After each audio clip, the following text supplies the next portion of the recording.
যাই হোক আমরা অনেক দিন ধরে ভাবতেছি একটা ট্যুরে যাব। যাই হোক আলহামদুলিল্লাহ আমরা ট্যুরের জায়গা পেয়ে গেছি। আমরা বগুড়া থেকে টাঙ্গাইল 201 গম্বুজ মসজিদ দেখতে যাব।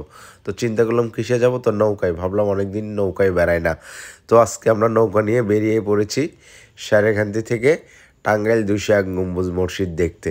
প্রায় আমরা 70 জন গিয়েছিলাম, চাঁদাও কম।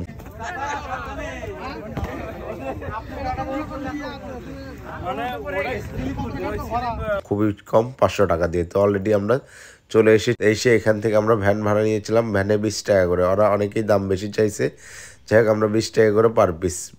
নদীর পথ ওইখান থেকে এসে প্রায় 8 কিলো ভিতরে যেতে হবে টাঙ্গাইল 201 গম্বুজ মসজিদ দেখতে গেলে।